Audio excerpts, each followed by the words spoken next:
Okay, everybody, we are set to start, and welcome. This is our second session for the fall, the 2013-2014. We run in conjunction with the school year. My name is Crystal Morris. I'm the Aboriginal Education Coordinator for the School of Population and Public Health at the University of British Columbia.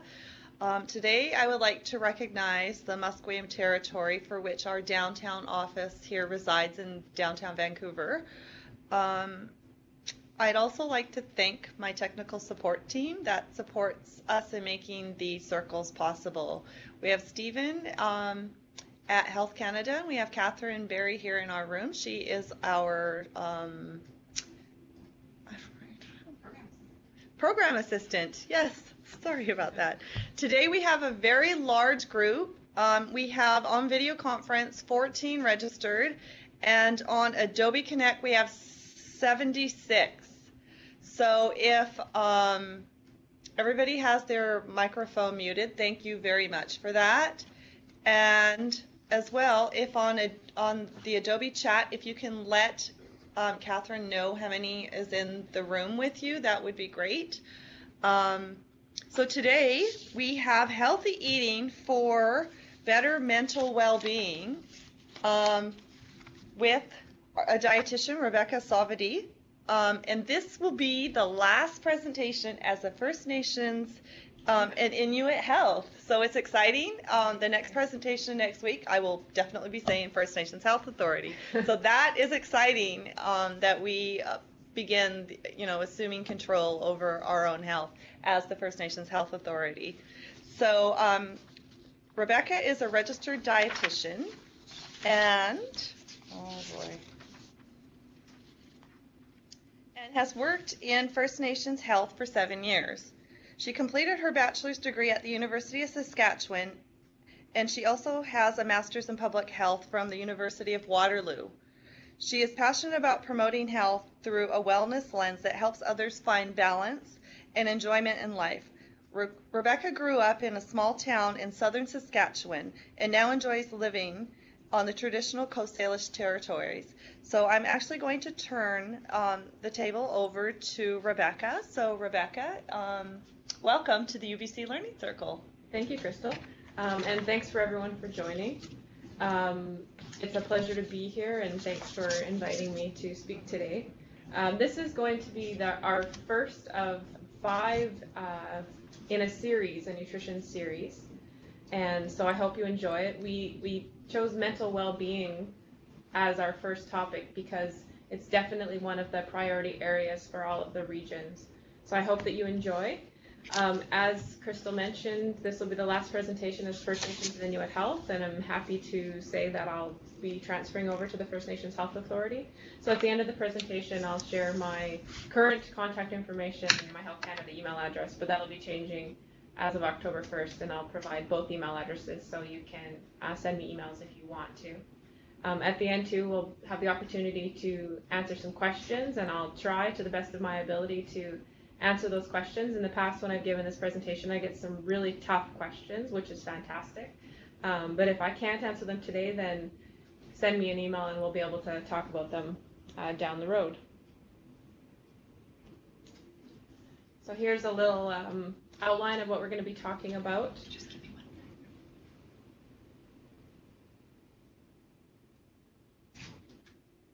1 second.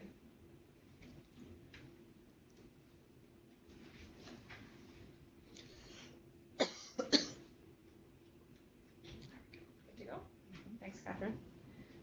Healthy eating practices and how they can influence upon improving or decreasing your mental health. Nutrition in the brain, moods, and behaviors. Nutrition for children and how setting a good foundation can help to improve mental health. Healthy eating for mental illness or mental health, and what normal and intuitive eating. And we'll wrap up with a focus on healthy eating and intuitive eating. The ultimate goal is to find balance in our lives. We live in a society today that's overloaded with information from the internet, books, magazines, emails, news, media. We're always interacting with on the internet and are completely overloaded with food options. Industry wants us to think that we are too busy to prepare meals and that we need their help by using ready-made meals or by eating outside of the home. Unfortunately, most of those foods that we're eating today are over-processed, contain chemicals and preservatives, and lack nutrients to nourish our bodies. So we're going to start the presentation today by, I'm going to share a story. A story about Chinook. Chinook is a polar bear who lived up north, above the Arctic Circle. For most of the year, he enjoyed swimming through ice-choked waters, hunting for seals and succulent fish that kept him well-fueled and healthy. His abundant body fat and dense fur kept him warm in the harsh climate that would quickly claim the lives of many other creatures that tried to habituate the area. When the long winter arrived and completely covered the sea with ice, hunting was no longer possible for Chinook, so he dug himself a cave, crawled in, and comfortably slept away the unforgiving winter. As he hibernated, his ample store of body fat provided the nutrition and warmth he needed to stay alive. Polar bears have evolved over the ages to not only survive, but to thrive in harsh glacial climates. In the spring, the young bear awakened with a voracious appetite and started the cycle all over again by hunting and devouring everything he could catch, storing fat for another winter. Unfortunately, one day his life changed forever.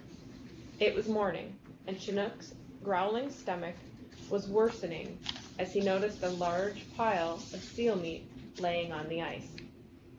He thought it must be his lucky day, and made his way over to the seal, when he suddenly found himself caught in a trap.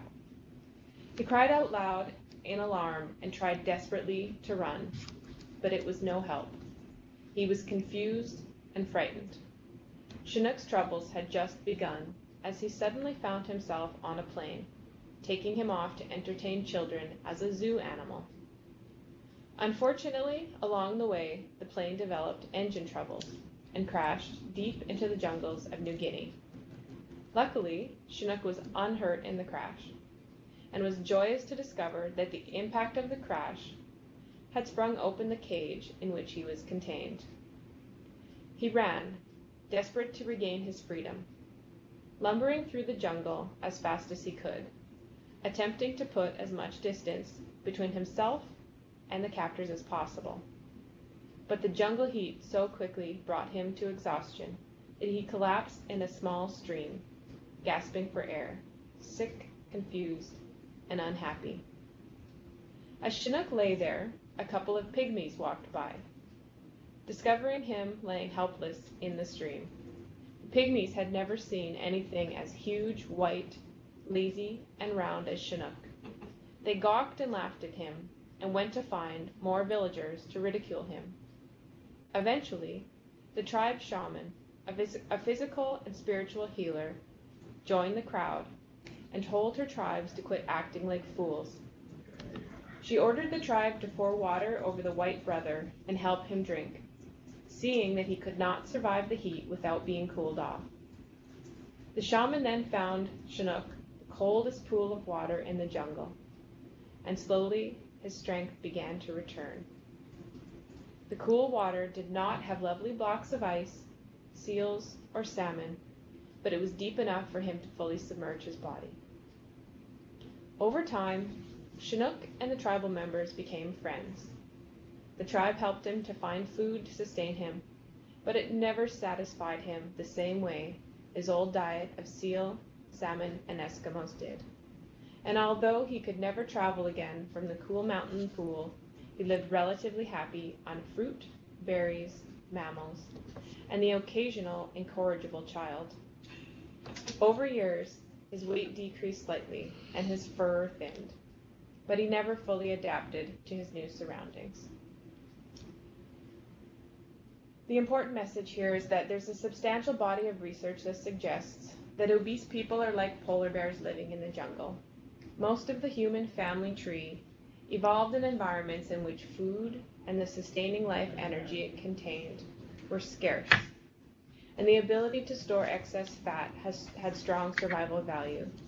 Many of those among us who now grapple with weight and hunger are descendants from the survivors of that evolutionary adaptation. In spite a growing body of science related to the complexity of factors that contributes to obesity and disease, many people see obesity as a character flaw, such as a lack of willpower, self-indulgence, laziness, lack of discipline, or gluttony. Criticizing, blaming, and judging others for being overweight causes harm by further damaging self-esteem.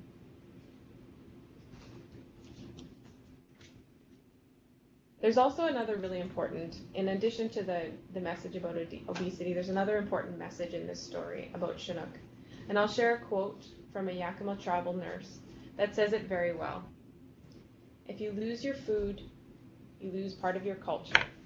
And it has a devastating effect on the psyche. We know that food is culture, and it's linked to so many aspects of the spirit. Food is also medicine. It naturally heals and nourishes the body. It brings people together. Unfortunately, diabetes was virtually unknown in First Nations communities 60 years ago, but contact has caused dramatic changes in lifestyle and access to healthy foods. Traditional foods are extremely nutritious. Berries, clams, fish, oolakan grease, seaweed, camas root. Salmon berries used to be candy for some elders.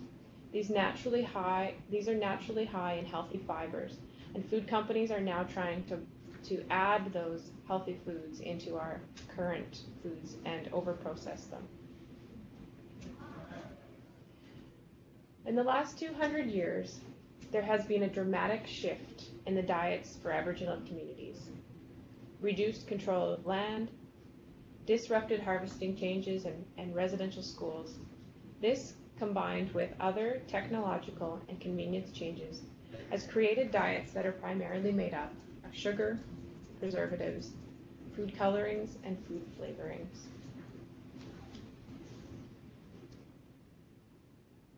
There are also many long-lasting effects of residential schools on eating habits. Poverty, hunger, lower iron, malnutrition, depression, diabetes, frustration, disconnection to food, and abnormal eating behaviors such as forcing oneself to overeat because you're not sure when you're going to get another meal.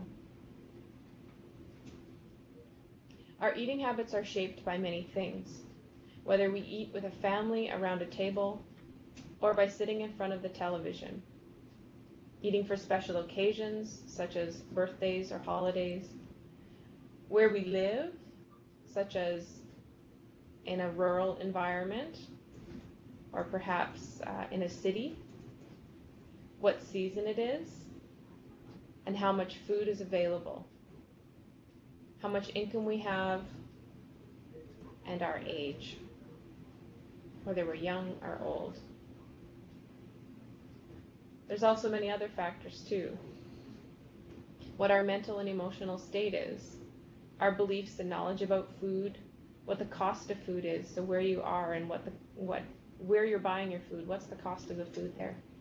The influence that the food industry has upon the food that we're consuming, our dental health, and which foods you can actually eat based on the health of your teeth, food policies in the areas that you live and whether they're supporting or decreasing your access to food, simply your access and availability, whom you're eating with, the traditional practices that you're using, the climate and the environment, and your beliefs about food. So there's many influences that improve or decrease our relationship with food.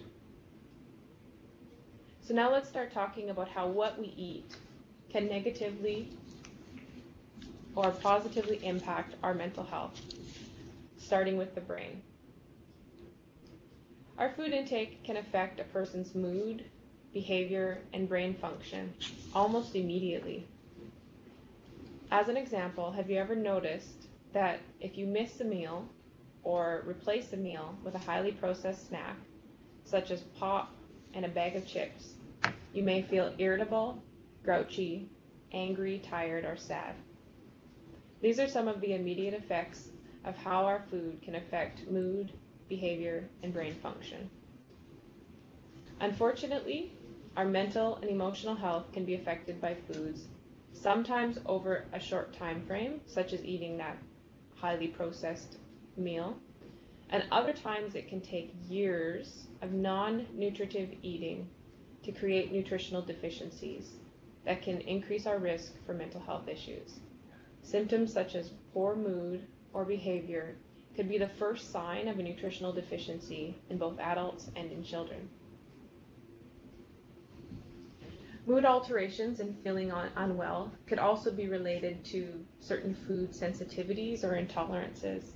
A food intolerance is simply an adverse reaction that the body has, as opposed to, or on the flip side, a food allergy is an immune system reaction.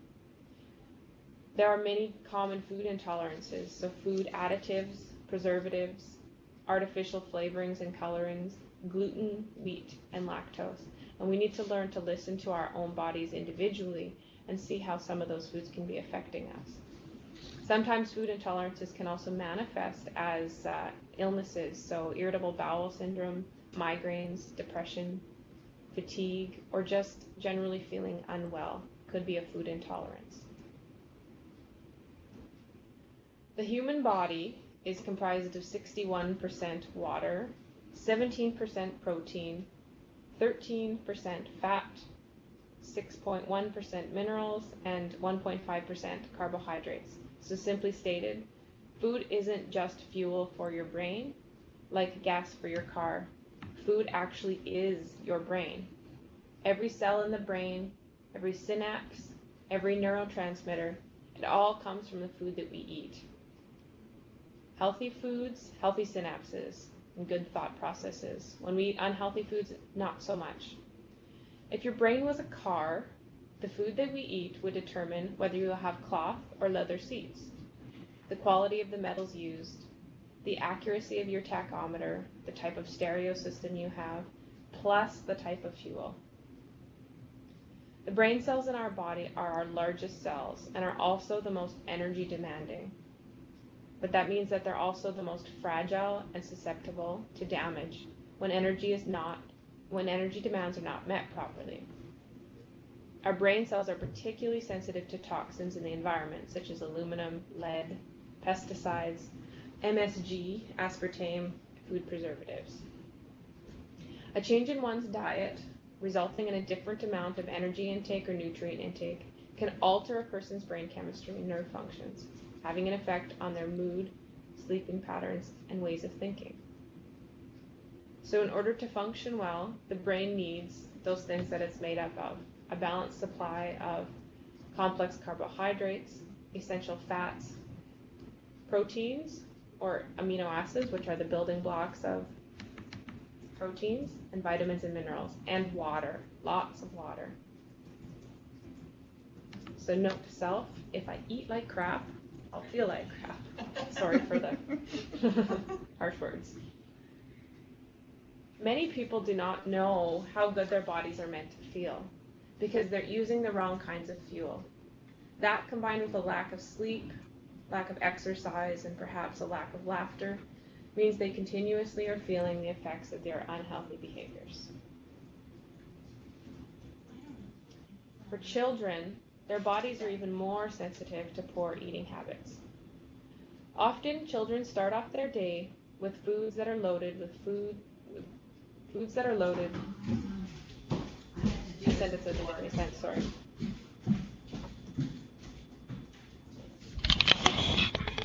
Sorry, excuse me.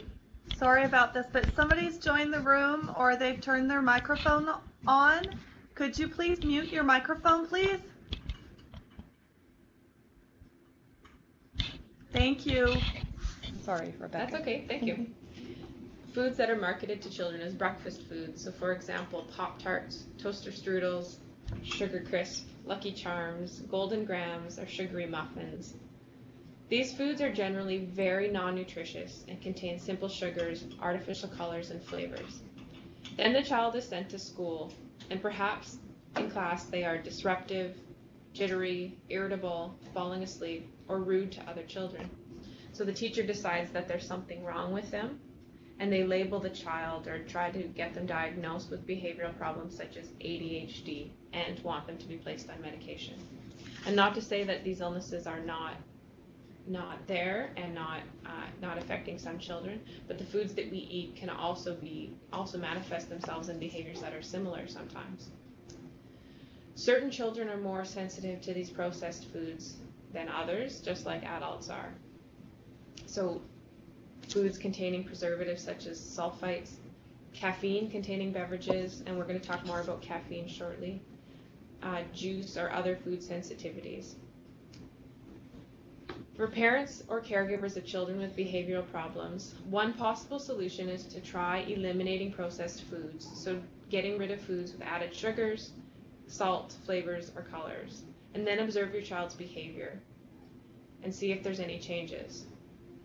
A more intense elimination diet could determine if there's specific food sensitivities, but I would recommend talking to a doctor or a dietitian before doing a more intense elimination diet. Allergy testing can also be done to see if there are food sensitivities beyond processed foods. Another factor that can influence mood is antibiotics. So when a child or even an adult goes on antibiotics, it eliminates the healthy flora in our gut, which creates the healthy bacteria. Without the healthy flora present, sometimes our stomachs can have an overgrowth of yeast or a yeast-like substance called candida. This excess candida can cause emotional instability and depression. It affects digestion, causing our bodies to take in less nutrients, which are important for the brain. In order to restore this healthy flora, we need probiotics.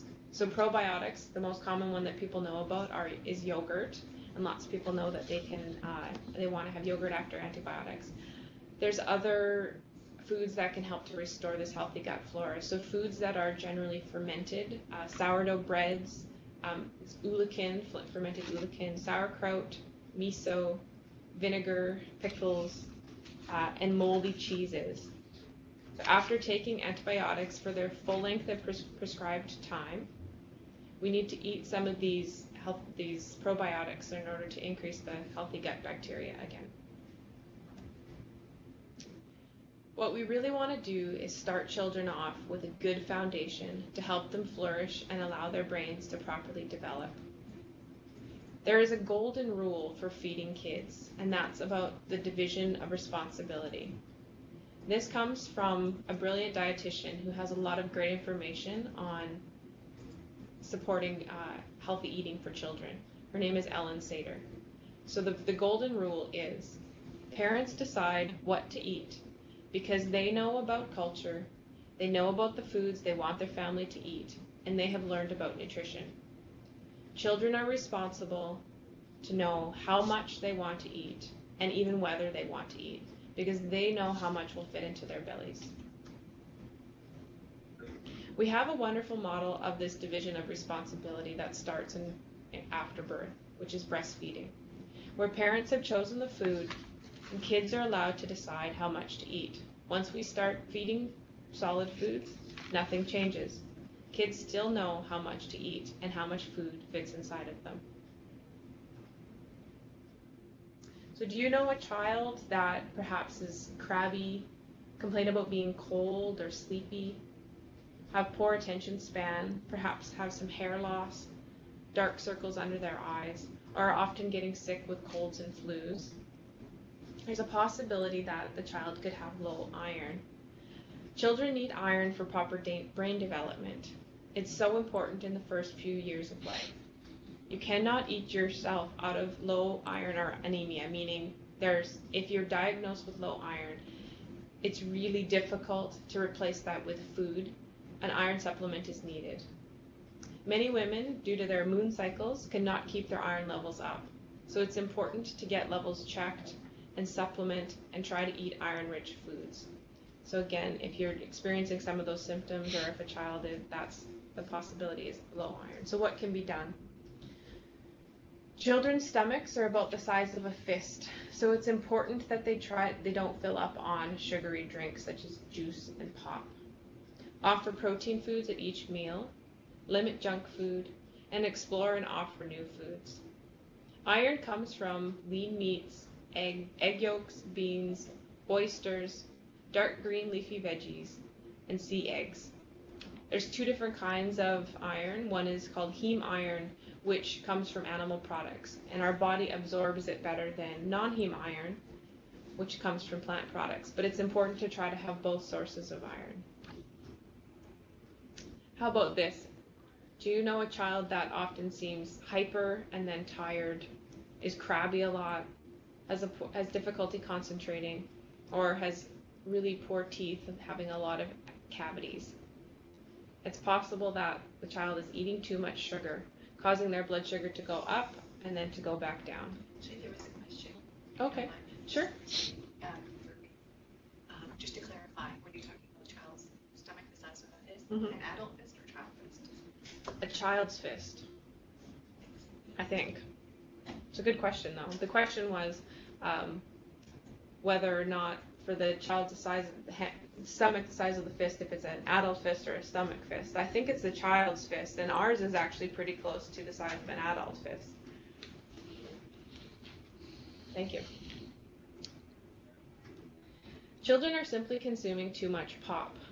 The average teen gets about 10 to 15 teaspoons of sugar each day from soda alone. And if you want to see what that looks like, it's actually a really good exercise to just measure out 15 teaspoons, or to take the small sugar cubes and put them in front of you and look at how much sugar that actually is.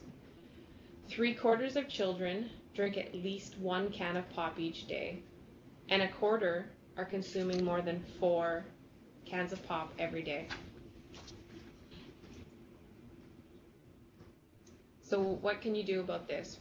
We simply have to stop the sugary drinks and candy and replace those things with water or milk. Trying not to fill up on drinks before eating meals, so eating regular healthy meals, healthy snacks, protein foods at each meal, because they help to help everyone feel full for a longer period of time. Whoops. Be a role model for family and students, and practice what you wish for them. So one more of these. Is this a child or a teen that you know? Are they hyperactive, have anxiety, fear, they're restless, not able to go to sleep, or often grumpy? It could be caffeine. The caffeine in pop and energy drinks can produce anxiety, mood, and sleep problems in children and teenagers. Caffeine has the same effect in children as it does on adults, except the children weigh less, causing them to be hyper, crabby, and the inability to concentrate properly. So what can we do? Water, water, water. Offer milk after meals. Offer herbal teas that are safe medicine teas. Say no to energy drinks, coffees, and teas, and don't fill up on drinks before meals. Now we're going to shift gears a bit and talk about something that's making some people very rich in the world and others feel like failures, which is diets. To better understand why diets don't work, I'm going to share a story which I've adapted from a book which I have listed at the bottom of the slide here called Switch: How to Change Things When Change is Hard. So, some university researchers wanted to study food behavior. They recruited a group of interested participants and asked them to report to the lab hungry, not eating anything for 4 hours before the study. Upon arrival, participants were led into a room that smelled of freshly made fried bannock. On the center of the table with a big bowl of it. In another bowl, there were radishes. researchers told participants that they were testing memory and taste sensations, and that they would all be contacted the following days to share their experience. Half of the participants were instructed to eat 1 or 2 pieces of fry bread, and the other half were instructed to eat at least 2 radishes, but no fry bread. The researchers then left the room to see if they could induce temptation in the radish eaters, but amazingly, they were all able to use their willpower to resist. At that point, the taste study was over. The researchers came in the room and then told participants that they would like them to participate in another study. They were trying to find out who was better at solving problems, First Nations people from the Lower Mainland or from the interior, with the intention of creating a competitive edge. Participants were then presented with a series of puzzles that required them to trace a complicated geometric shape without retracing the lines or lifting their pencils. The puzzles were designed to be unsolvable. Researchers wanted to see how long the participants would persist in the difficult task before giving up. The participants that were previously instructed to eat bannock and did not have to resist their temptations were able to spend, on average, 19 minutes attempting to solve the problem. However, the radish eaters were less persistent, spending only on average 8 minutes. Why did they quit so easily? They simply ran out of self-control. So they've learned from this that self-control is an exhaustible resource, and what looks like laziness is often just exhaustion, which applies very easily to diets. People that are attempting to go on a diet are just getting exhausted from taxing their willpower. In addition to having a sometimes devastating effect on our moods and well-being, diets can also cause nutritional deficiencies that can lead to mental health problems. So for example, extreme low-fat diets have been found to increase a risk for depression and anxiety. Extreme low-carbohydrate diets can increase risk for fatigue, irritability, and headaches from ketosis, which is a buildup of ketones when your body starts to break down fat into ketones when it doesn't have enough sugar in it. What happens when we're told that we can't have something? We want it right away, and diets make us feel deprived. So simply put, what's a healthy diet? It balances nutrition, calories, and emotions. And emotions can often trump nutritional balance and physiology. Everything in life that's good takes time and work, and diets are no exception. There's an important movement going on that's supportive of this, and it's called Health at Every Size. So it's based on the simple premise that the best way to improve health is to honor your body and the body that you have. It supports people to adopt healthy habits for the sake of health and well-being, rather than being about weight control. It accepts and respects the natural diversity of body sizes and shapes. It promotes eating in a flexible manner that values pleasure and honors internal cues of hunger, satiety, and appetite, and supports finding the joy in moving one's body and becoming more physically vital. So within those 3 concepts are the same things that we often hear: healthy eating, more physical activity, and happiness. But it supports it in a way that's not about body weight and about respecting ourselves. So what about the powerful effects that good nutrition can have for the treatment of mental disorders? Researchers have noticed an increased prevalence of mental health disorders in the developed world, and have noticed that it's linked to the deteriorating quality of diet. Individuals diagnosed with mental disorders are often found to have diets low in omega-3 fats, B vitamins, and some minerals and amino acids.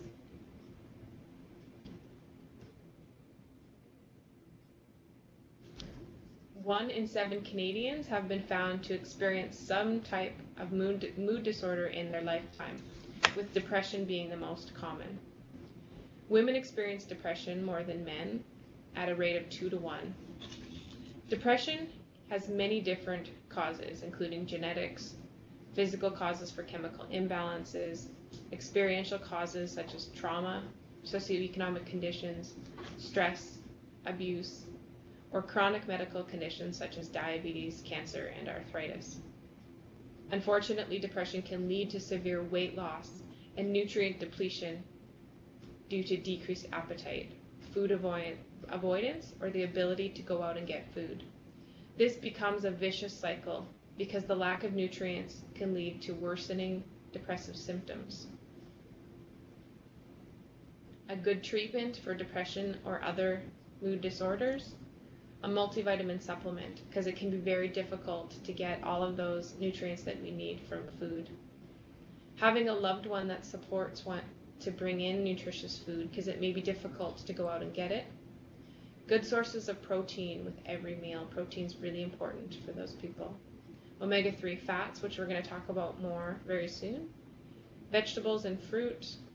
As few added sugars as possible is important to try to decrease that increase and decrease in blood sugars, and regular activity if possible. For stress and anxiety, everyone deals with stress on a daily basis, and just like we all look and act differently, we also cope with stress differently. Good nutrition can help our bodies deal with stress. So maintaining a stable blood sugar. Again, refined carbohydrates and sugars spike blood sugar and then lower the blood sugar, leading to anxiety, nervousness, and irritability. And often empty calories can replace nutritious foods. For those that are prone to anxiety, it's a good idea to limit caffeine or see how caffeine affects you as an individual. Anxiety can also be caused by food intolerances, such as an intolerance to casein, which is a milk protein, or gluten, which is a wheat protein. Another cause can be that lack of healthy gut bacteria or the overgrowth of candida that we talked about previously. For alcoholism, studies have shown that alcoholics are usually chronically deficient in certain essential nutrients, and replacing these imbalances can reduce or eliminate cravings. So along with other important conventional treatments, healthy eating and nutrient supplementation should be expected to be a part of recovery. Addictive substances change a person's brain chemistry long after the person stops using those substances. Healthy eating and supplements can be an important part of that recovery. So healthy sources of protein should be eaten with every meal. This supplies the body with those building blocks and help to repair the body. Other nutrients that have been found to be depleted in a person's body with alcoholism, vitamin B, magnesium, and vitamin D are all important. And this is often because for many years the person was not getting enough of the proper foods, and these stores have been completely depleted. Sugars are often craved by people that are detoxing from drugs or alcohol addictions. This is because sugar can cause the same chemical and hormone reactions in the brain that the drug has caused. However, avoiding sugars as much as possible will aid recovery and helps to reduce drug cravings. It will also help to balance blood sugars, which can, as we already discussed, be responsible for the ups and downs in mood behaviors. They've also found that an addiction to sugar does actually exist and is likely to be more common than we realize. When we eat sugar, just like when a person uses drugs, hormones in the brain react with pleasure responses. With increased use of sugar, the brain and the hormones begin to create cravings to sugar, and the pleasure response, again, similar to the drug cravings. So omega-3s. I can't stress enough the importance of omega-3 fats. So I have 3 whole slides dedicated to this. Omega-3 fats play a vital role in health. Traditional diets had such a great source of omega-3s. Eating foods that ate algae. That's where a lot of the omega-3s come from, because they synthesize the omega-3s. There's a reduction in coronary heart disease, heart attacks, pain from Crohn's disease, decreased blood pressure, decreased joint pain, improved health for people with diabetes, and then all these other things. Improved with decreasing postpartum depression, major depression, bipolar disorder, anxiety, stress, and violence, attention deficit disorder, schizophrenia, memory and cognition, and suicide prevention. They're really food is medicine, and omega-3s are one of the best examples. So here are some of the best sources of omega-3s. Fatty fish, salmon, mackerel, herrings, sardines, halibuts, mussels. So those are all the fatty fish sources. You can also get omega-3s from flax seeds. When you're eating flax seeds, they must be ground up, or our body doesn't process the omega-3s from them. We just get rid of them. Flax oil and also walnuts. Or if you know that you're not consuming enough fish or omega-3 sources, supplements can be a good idea, but of course the food source is always the best option.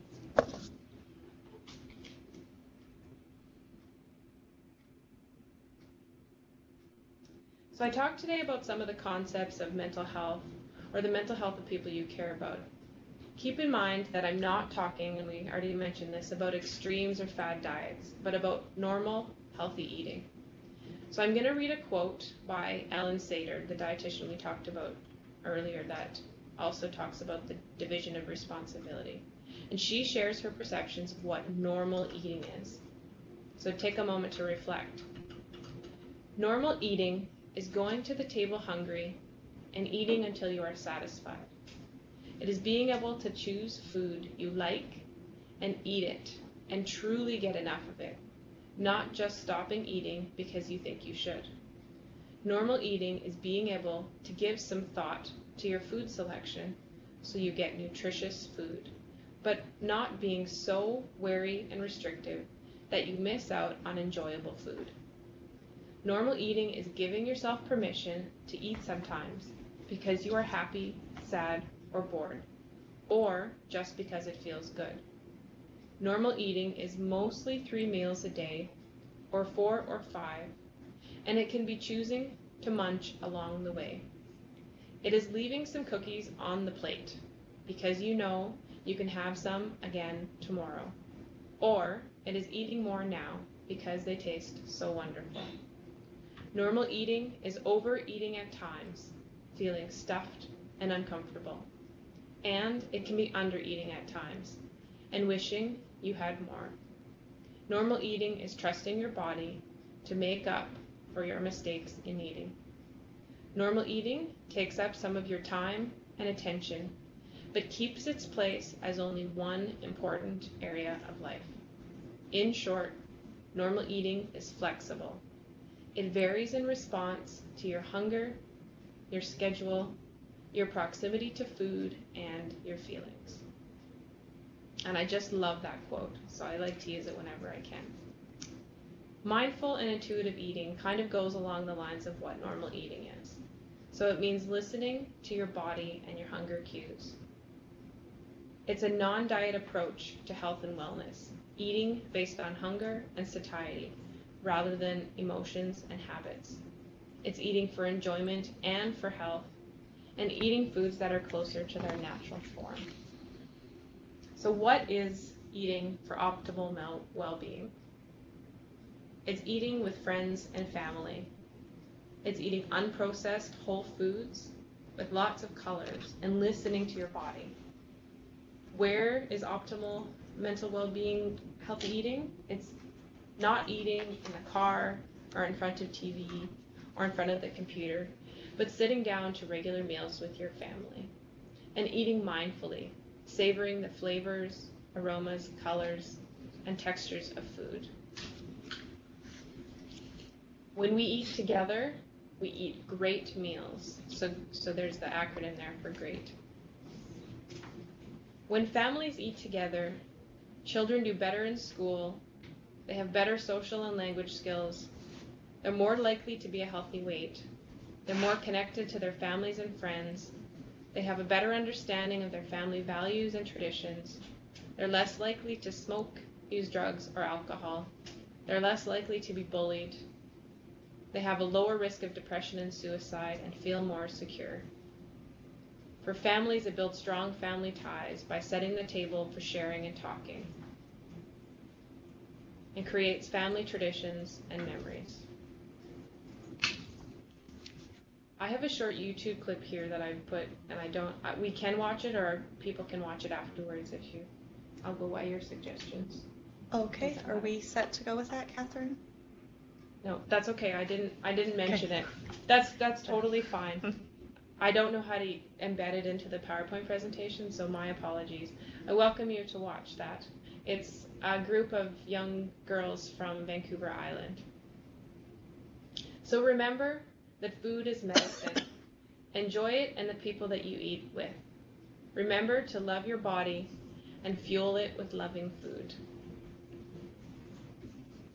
So as I mentioned, there are 5 in this series. I've listed there the other ones that are coming up.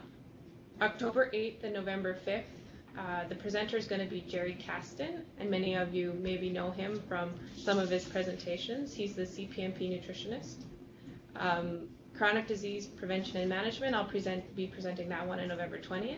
And then Suzanne Johnson will be presenting traditional foods on December 3rd. And as I mentioned, my email address will be changing, so I've included both there.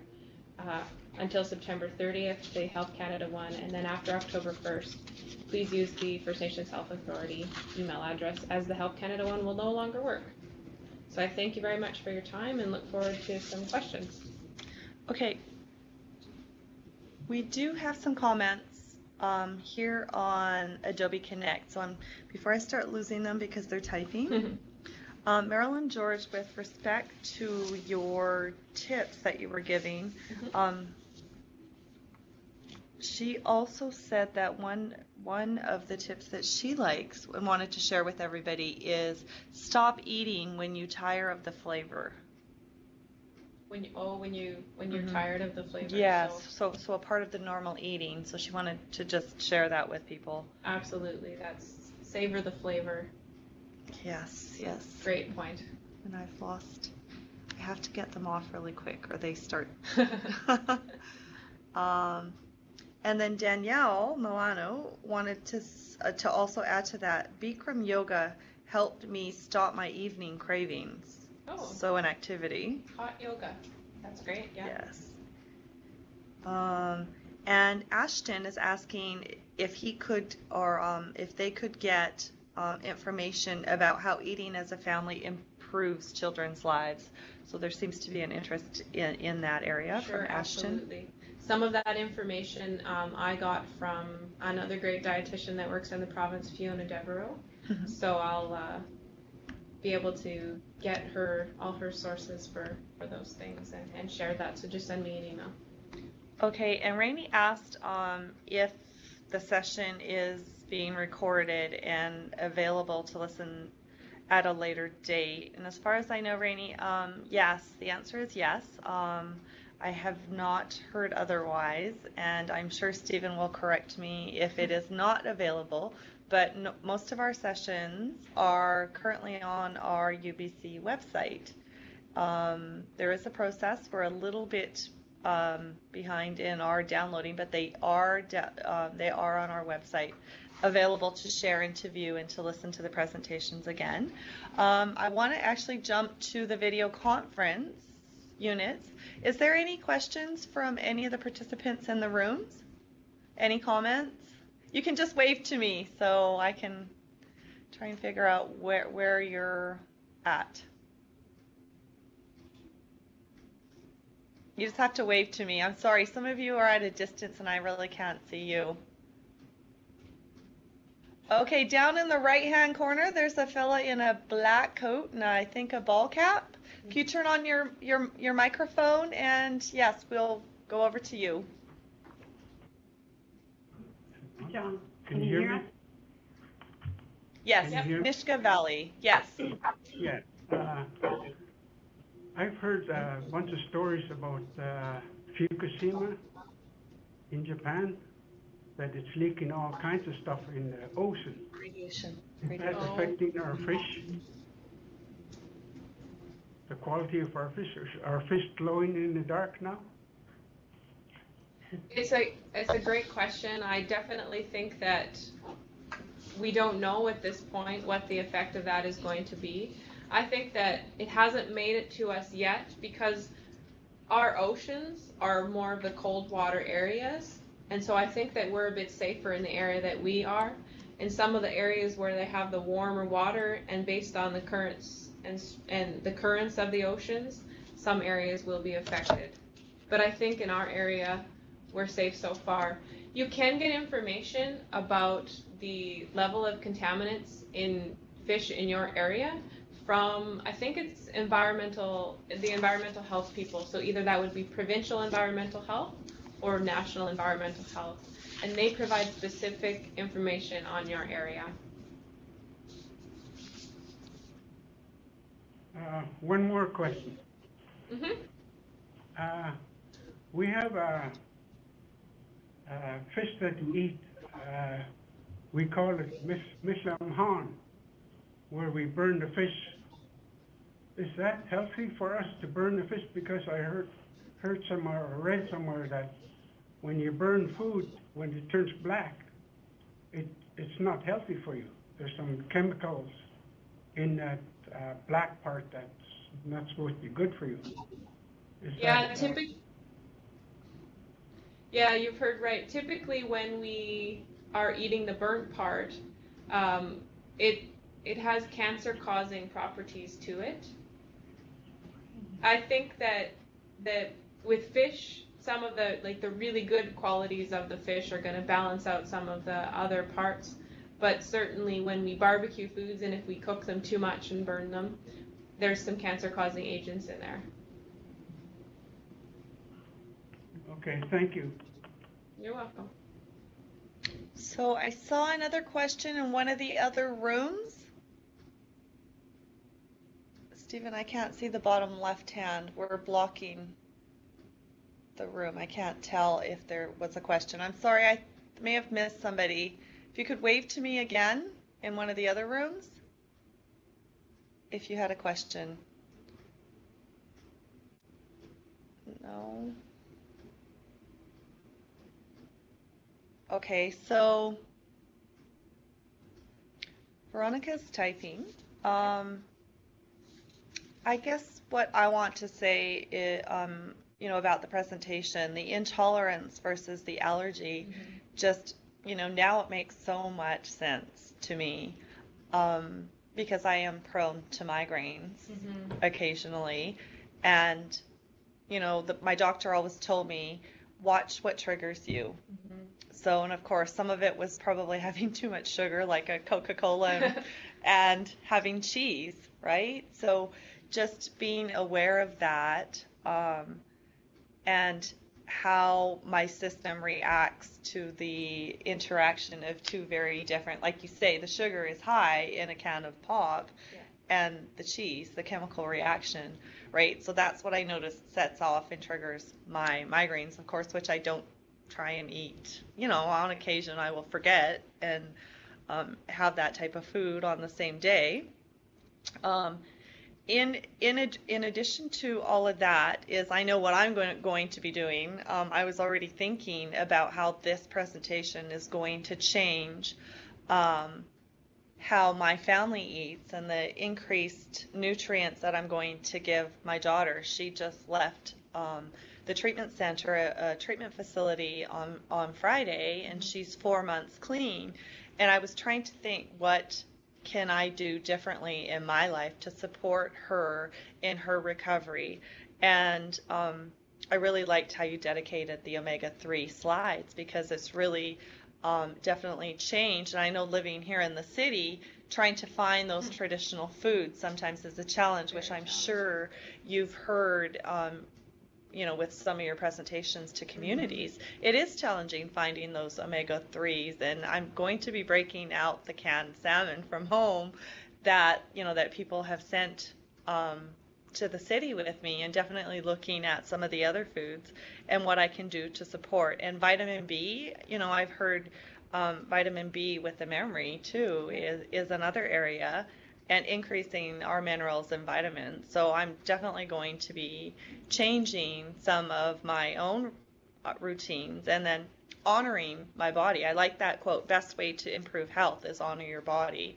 And it's like not a competition, because sometimes we find, when we try to lose weight, it becomes a competition for some reason, that it is about feeling good with our bodies and honoring what we have. So that really puts a lot into perspective for me. And so those are kind of just some of my thoughts that I wanted to share on your presentation. And the polar bear analogy and the adaptation, making those changes, it was a great story. I think we can all relate to that, and how it was told and how it ties into eating and wellness and mental health, how everything fits together. It seems to make sense. So here's the question. Yeah. Veronica also restated what Nishka wanted to know. She was asking if we had any information on the effects of the radiation on our fish from the Japan earthquake in 2011. So Veronica, it was answered that you can ask your provincial or national. I would say provincial would be the best, but provincial environmental health, and you can get their information just off the internet, and they usually provide 1-800 numbers, and then tell them which area you live in, and they'll be able to provide that information. I don't think that they necessarily have enough of the information yet on what the effects of that radiation will be. But as I mentioned, I heard recently that it was going to be the areas in Hawaii and the warmer waters of the Pacific that will first be affected. But stay tuned for information, and it's possible that it may never affect our oceans because of the way that the currents go. But I don't want to increase alarm because I don't have enough of the proper information. But certainly consult with your environmental health people. So in the video conference rooms, is there any questions? If you could just grab my attention by waving to me. I do have another question on here, but I want to make sure we're capturing all of the rooms that we can. If you have any questions for Rebecca. So I do have a question here on Adobe Connect. Emily is stating, in keeping with healthy eating and a balanced lifestyle, what are the effects of too much cortisol on the absorption of healthy nutrients and vitamins in our systems, given the access that we have to fresh, nutritious foods versus supplements? Does one have as much as the other, and should we privilege supplements when we are under more stress to keep healthy? So that's a long one. That is, right there. Yeah. I would certainly, and I think we did touch on it, I would always recommend food for nutrients over supplements.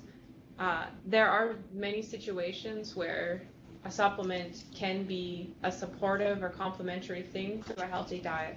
So, as Crystal was talking about, for someone that's recovering from addiction, their bodies already are so depleted that a supplement can be a good idea in that situation. A very picky eater as a child, if you are worried that they're not going to be getting enough of the right foods, a supplement can be a good idea.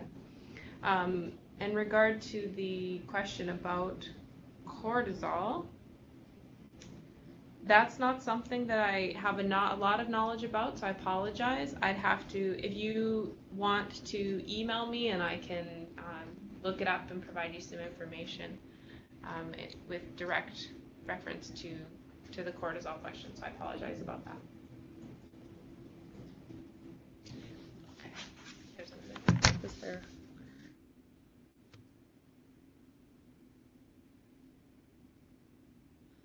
Okay, and I guess, when we talked about the stress and helping with, when you touched on the stress, that definitely, last week, I'm starting to sound like my nephew. Last week, he's 4 years old. So anyhow, last week with the TRC and all the events happening here, I really appreciate, the time and, you making time to come down here. Because here in the city, a lot of the Health Canada employees and the Provincial Health Service Authority workers were down at the, geez, I can't even remember. I actually need some omega. Yes, down at the P&E. That personally, I guess, that definitely helps all of us. What can we do to reduce the amount of stress in our lives, and what can we do? What are the links between what we eat and how it affects our brain? A lot of that. And I guess what I'm going to do is ask you something if you want to share personally what you do and how you ate during that time, because I know it was stressful for me, and I know being down at the P&E grounds with those fast food, little carts, it was easy to go and pick up a bundle of fish and chips or something. And I found myself finding comfort in that because it was such an emotionally straining time that, we went from early morning till really late at night, that it was easier for me to load my mom into the vehicle and help her down there and forget to pack something nutritious. And, so maybe some tips around, how do we prepare for something like that? That we know that the days are going to be long, and, and for an elderly person to pack that type of thing around was really kind of unrealistic, because by the end of the day with the shopping and the booths and everything else, I found I was probably carrying 15 pounds worth of things and then walking it back to the car. So can you maybe just share with us a little bit of some personal tips? And you're right that after a long, tiring, stressful, emotional day, so one of the first things that we want to go to are to the food carts for some greasy food. There was also an ample supply of people providing fry bread all around and selling it. So that was certainly a challenge. Mm-hmm. And for many others, just generally a lack of food and not necessarily knowing what to plan ahead of time. Personally, I didn't eat hardly anything for the first couple of days because we were so busy. And I was lucky enough to we had some staff members kind of notice that we weren't eating and didn't have time to leave, and started bringing us food. Similar to, there was a call that went out after the first day to say on Facebook and Twitter, thank goodness to social media, that there was a general lack of food, and there were so many donations that came in. And there was definitely more food. But you're right, it's again that snowball effect of it's a very stressful environment, and then in order to, we provide ourselves comfort by eating some of those comfort foods. The shrimp truck was really good. And yes. And then it makes us, then our mood worsens because we're not putting in the proper nutrients.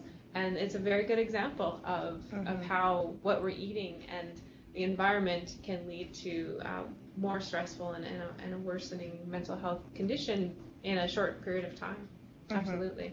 Because that's what it almost felt like. Now, you link that to what happens in our communities, the losses, the funerals. And I noticed, for the whole month of May, I probably didn't eat a whole lot, experiencing 2 significant losses in my own life, and then just grateful, that the support of people, with the food and ensuring that you're eating, and then realizing, I did feel better when I ate an apple and a banana, as opposed to running down, listening to my daughter bark in my ear that she needed a slush and a bag of chips, right? That just making those conscious choices that, when the food is available, the good food is there, that it does make you feel a lot better in the midst of some really hard times.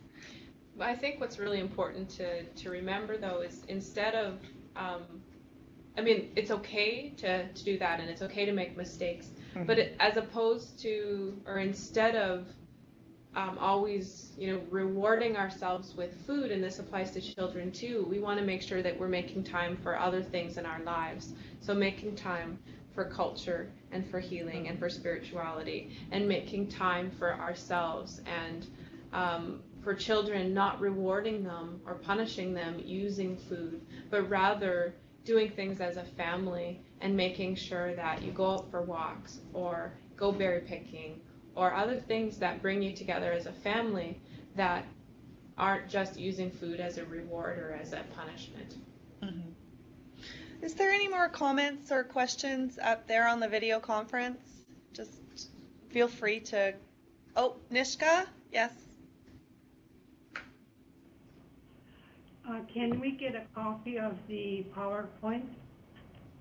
Yes, they're going to be made available. I gave them to Catherine very late, so I apologize for that, but she will be sending them out. Okay, and the other thing, I printed out the evaluation forms. How can I get it to you? Fax, Catherine? Do you have a fax? Yes, we do. Okay, we will also send our fax number. So thank you for filling that out. We appreciate any feedback. Yeah, absolutely. So we do have a couple more questions and comments here online. They were talking about sleep, so I'm not sure if I'm saying your name right. Hain? I also want to address the importance of sleep. If you do not get enough sleep, you tend to eat more and make less healthy choices. And Marilyn adds, and even too much sleep can play against you. For adults, between 7 and 8 hours of sleep is good on average. And then Danielle adds, Rebecca, would you recommend that parents only give treats on special occasions and weekends? Yeah, well, so there's two questions. First, I'll talk about the sleep thing. Absolutely. If we don't get enough sleep, our body starts to decrease its ability to process those sugars and the glucose, and also starts to have more cravings. The brain has an increased need for those addictive foods. So absolutely. The amount of sleep that's needed is a very individual thing, and that's why it's on average, adults should get between so say 6 to 8 hours of sleep, and listen to your own body and how much that is. Too much sleeping can sometimes be an indication of a mood disorder for some people, and that inability to be able to get out of bed in the morning and wanting to just keep sleeping. So keep an eye on your loved ones if that seems to be the case. And then the second question was rewarding of children. Yeah, it's sort of a general good rule of thumb to not really ever use food as a reward, because then children start to kind of associate those things with a restrictive approach. So if you can only have it on weekends or only have it on special occasions, and we feel the need of, again, it's that if we restrict ourselves, then we want it more. So it happens, I absolutely know in reality that we're using foods for, if children are good, or to try to encourage, or have them look forward to something that it happens. But if possible, try to minimize that as much as possible. Okay, so we do have another comment here. So Lorna is asking, I learned that we lose potassium in our system by the blood pressure we take. I learned that with certain meds that we need to eat bananas to restore the potassium. Are there other foods you can suggest that have a potassium content in them besides banana?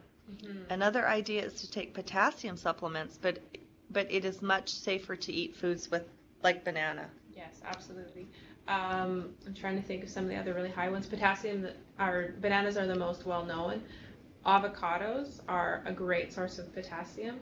I want to say mangoes, but both avocados and mangoes are not local foods and are difficult to get year round. That's why bananas are one of the most common. I can't think of any other ones off the top of my head. They would be all like lower sources, but So she also stated that lower potassium lowers your energy as well. Probably. These are difficult questions. Yeah, and there was a question about, it was about medication related to potassium, right? Yes. The blood pressure medication probably decreasing potassium levels and trying to replace them with, yeah. Mm-hmm. Yeah, absolutely. Are there any more questions or comments in the video conference? Nishka. I just have one more thing that I read about a couple or 3 years ago about canned foods. Mm-hmm. I didn't know that there was a lining inside the can with canned foods, and I Yeah. read that they were affecting some health. Was that ever? Was anything ever done about that? Have they changed the way they lined the cans? Yeah, they have. That was, you're right. That was something that in terms of the regulations that the government has on food manufacturers and food processors, they definitely found that it was that bisphenol A was the substance. Also in the bottles of water that we were often drinking of, they were finding that the lining had a chemical in it. And I think they have changed the manufacturing processes of the canned foods, because I certainly recognize in some areas, certain times of year, canned foods are something that are providing a good source of food because of the non-perishable food items. They're working on it, and I think that they've made some great changes to that. So I wouldn't worry too much about it. Okay, thank you. So Ashton is stating that in school, I learned labeling food as good or bad as treats, and it should be just food. As soon as things have a label, we form ideas about the foods we eat, making us want to eat more and more or less of them. And it can lead to overindulgences, and of course, we want what we can't have. Yeah. So that kind of just is in line with what you're saying. Absolutely. It's a great way of saying it. Okay, and then Ashton, I believe, is talking about increasing potassium. Do tomatoes and oranges have more potassium in it? Probably, yeah, absolutely. And then Marilyn George adds salmon, a 3-ounce fillet has 100 grams of potassium. Oh, wonderful. Thank you. So there's some really smart people looking it up on the internet too. So thanks for sharing those. Yes. So are there any more comments in the room, in the video conference room on the TV? Yes, I guess I was just looking at, something else that really jumped out at me, and we all have children or grandchildren around us. So I guess what we're looking at is that golden rule, the nutrition and the children. Removing those processed foods and those the artificial coloring, that is definitely something I'm going to look at when I actually am buying food now currently, because I have 3 younger ones around me. I have some stepchildren that are all under the age of 11, and I never really thought about it. So now shopping has just become more interesting. And I know sometimes in our haste, we just want to get into the grocery store, grab what we need, and throw it in our carts and get out of the store, especially with, when you're toting 3 little ones behind you. It's just easier to do that way. But because I love them, I will definitely make the effort to now have a trip to the grocery store that's more conscious of what I've learned today. Nishka, you have a question up there? Okay. Yes, I want to know what foods besides bananas you could eat for cramps. My husband has really bad cramps, and he just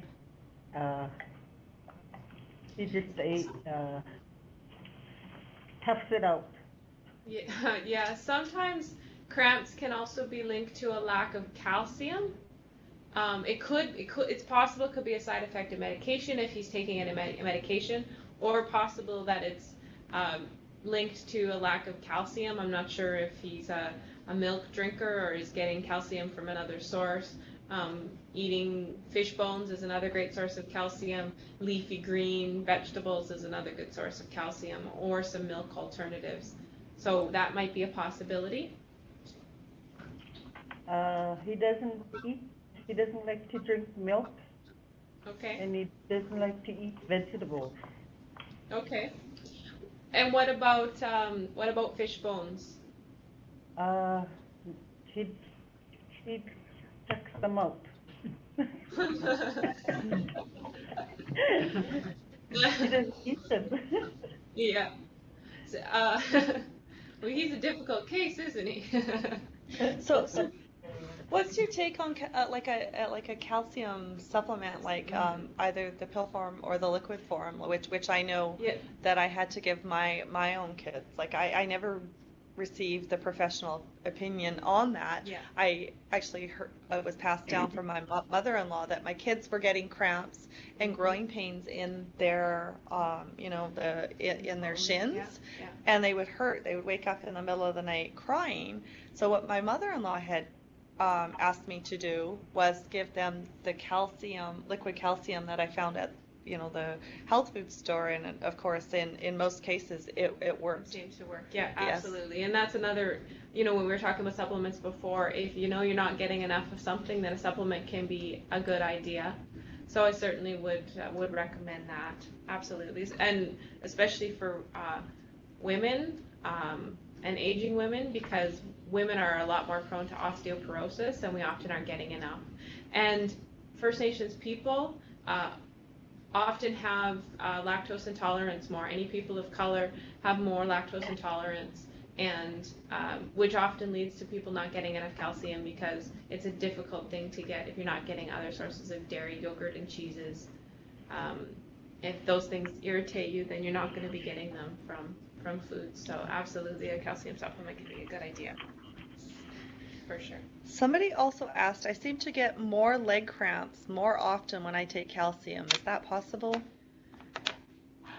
On an individual basis, perhaps it's something. It's difficult to say. But if you're noticing it's something that's bothering you, then certainly listen to your own body and your own cues. And I'm not sure, but yeah.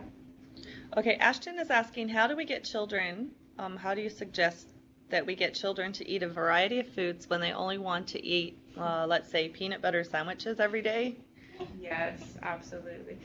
Most children go through, they're called food jags throughout, at certain times in their life where they only want certain things.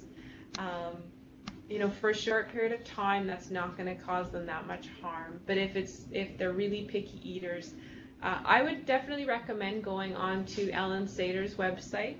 She has a lot of great suggestions for picky eaters. And I had it in the PowerPoint presentation. I can try to put it back up here quickly.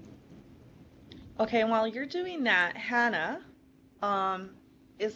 makes a statement. I wish there was regulation set in place about advertising non-food items as heavily dyed and highly processed salt and sugary foods to kids.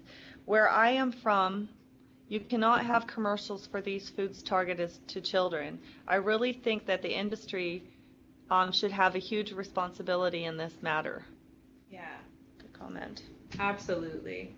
It's a fantastic comment, and I think our government really struggles when it goes up against food industry.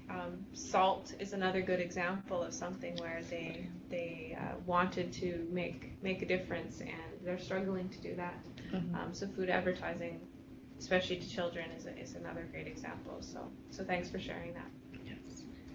And then Andrea is asking, if poor nutrition is a part of hair loss, can improving eating habits reverse the hair loss? I think it depends if it's a nutrition-related problem or if it's a genetic concern. I think there's certain things that are genetics that we can't do anything about, and that's really difficult. But absolutely trying to, especially the omega-3s and other good sources of healthy foods are linked to what our skin looks like, our vitality, our hair, our nails, everything. A person who eats really well often it comes from the inside out, and you can definitely notice that in their appearance. That's right. And I'm only laughing because I'm thinking about myself. This past week was a prime example. Yeah. I can even the short-term effect. The short-term effect and how it affects us. Yeah. And our stress levels. Yeah. Is there any more comments from the video conference rooms? I see Nishka waving. Yes? I just wondering, we smoke our fish, and I just wondered what that does to the fish. Does it cause cancer? No, smoked fish is good, and you guys are getting a lot of really good healthy nutrients and those omega-3s from the fish. The other question earlier about the burning of it might be a bit riskier, but smoking is a healthy method. Okay, thank you. You're welcome.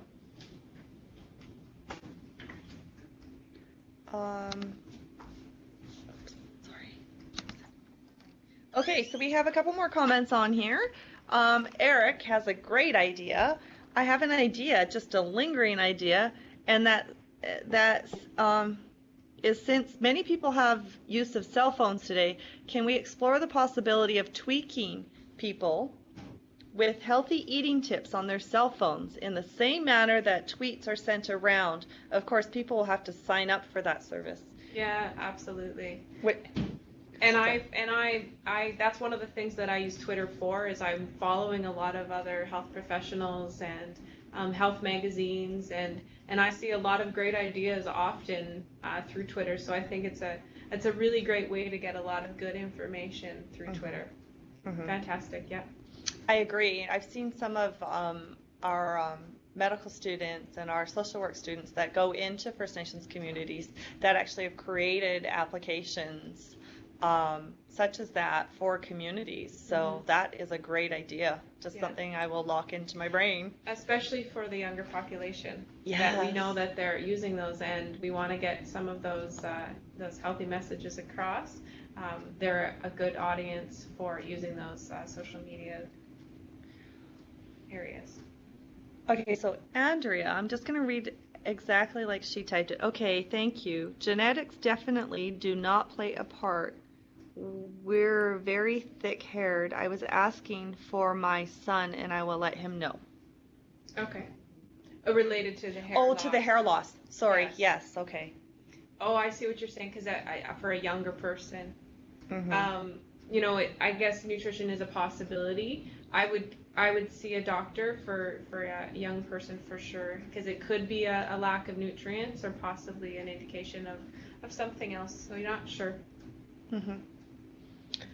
So as people are typing, they are madly typing. I can see 3 or 4 people typing on here, at least. I will go to the room. I'm not sure if there's any more comments, questions, feedback that you would like to give us in the rooms currently. And just so you know, on the video conference, just to reiterate that website that is in the presentation, where somebody asked for further ideas of how to get the children to eat something other than peanut butter sandwiches, it was the ellensater.com. So we will email you the presentation. It'll also be available on our website.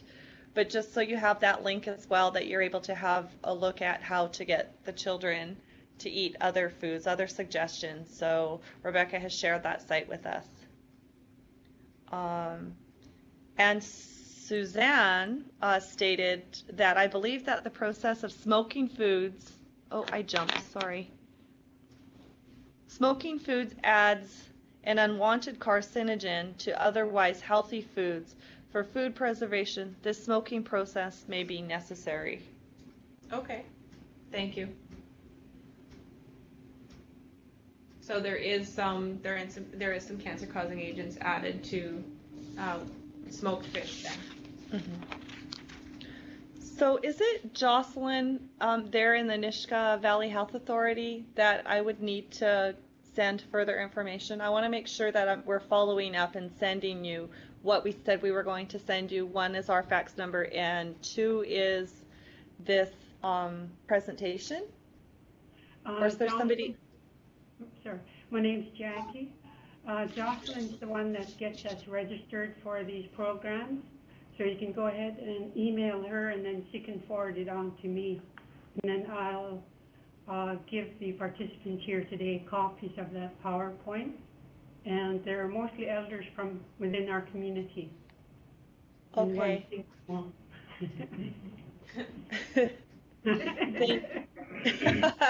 Thank you. Thank you. I just wanted to make sure that we're able to follow up here with you. So here's some more comments.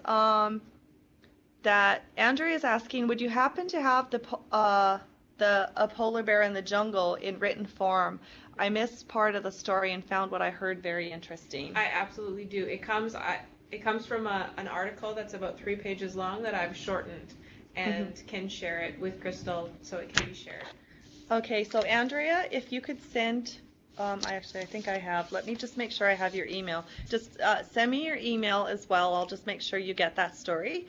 And Eric is stating, we may even follow up with, and that is if we can design the template. He's talking about this, yes, to prompt people of their injections, blood work, etc. when they come due.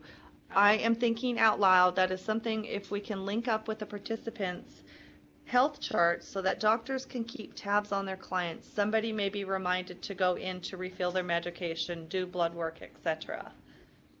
That sounds like a really extensive application on your cell phone, but very useful. I think we're headed there. I think that we use our cell phones to get prompted of all sorts of other things. Why not get prompted when it's our time to go in for our annual physical or something like that, just to remind ourselves of, it's that time of year and I need to go get checked out and get some blood taken or something. So I think that's a great idea. That's right. That is a great idea, Eric. And I'm feeling the pain of losing my cell phone on Sunday. So I know how much information and how much I actually use my cell phone. And when I actually lost it, it's just, there's a lot of my reminders, a lot of my dates in there.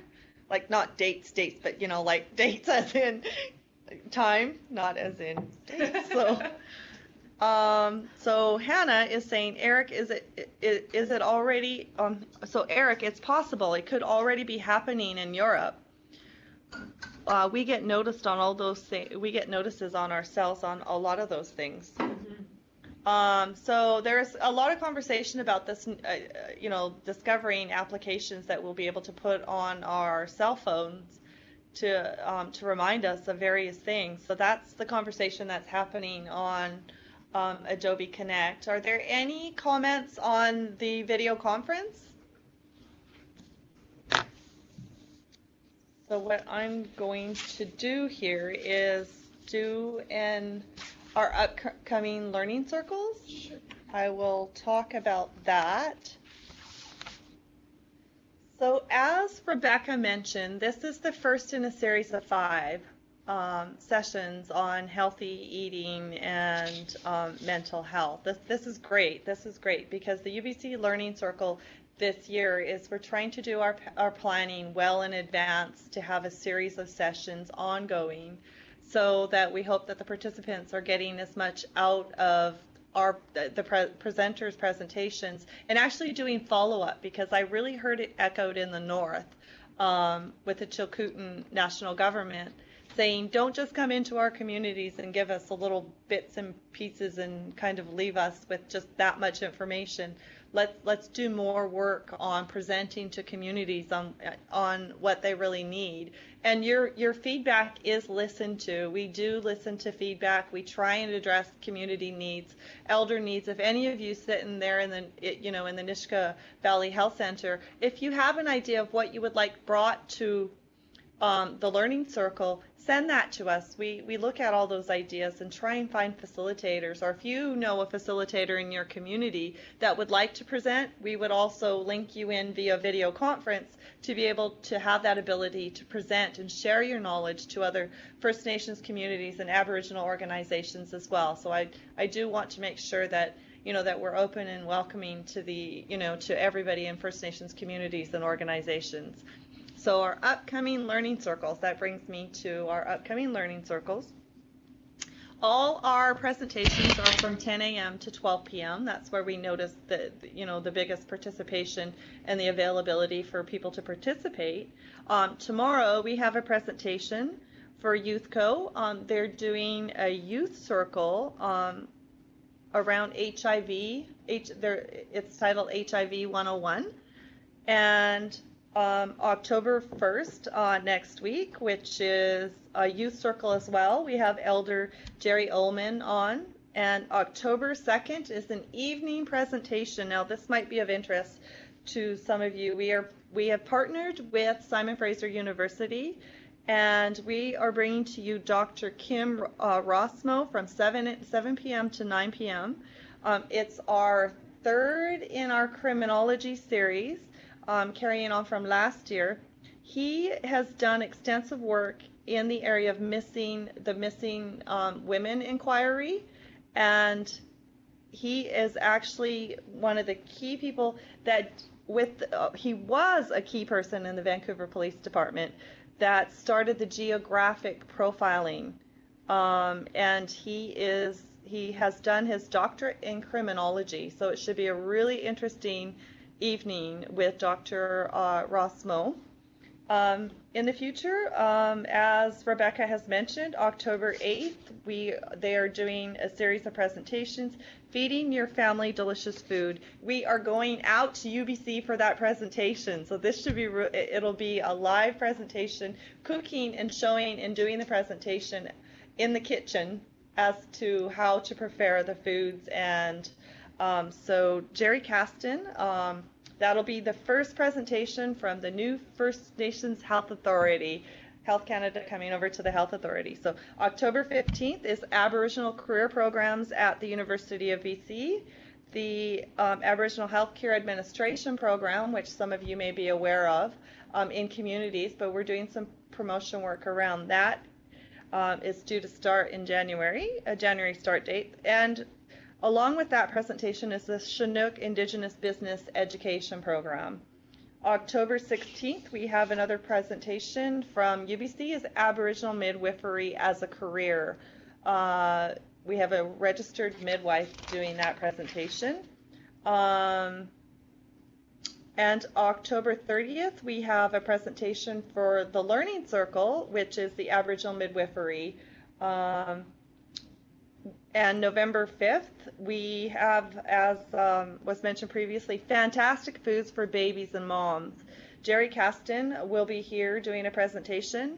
November 13th, we're trying to do some more promotion around our youth circles, and YouthCo will be doing a presentation on contraceptions. November 20th, we have Healthy Eating for Wellness and Chronic Disease Prevention and Management. November 21st, we have the Provincial Health Service Authority and Aboriginal Baby Safe Sleep Program.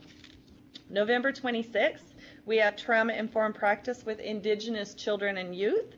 That is a presentation for the UBC Learning Circle with Natalie Clark.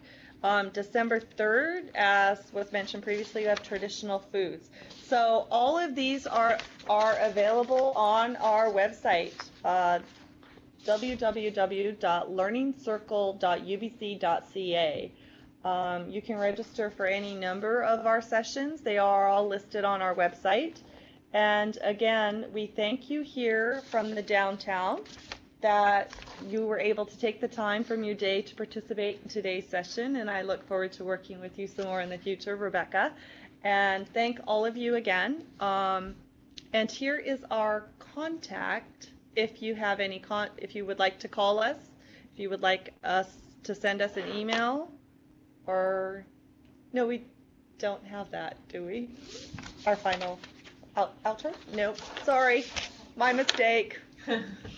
I was just kidding. We don't have that slide. So, but thank you from the UBC Learning Circle, and we look forward to seeing all of you again on some future circles. And again, send us any feedback. Have a great day, everybody. Thank you. Heichka. Thank you. Coach Jim. Thank you. Thanks. Thank you. Have a great day. Now off to eat some omega, some fish.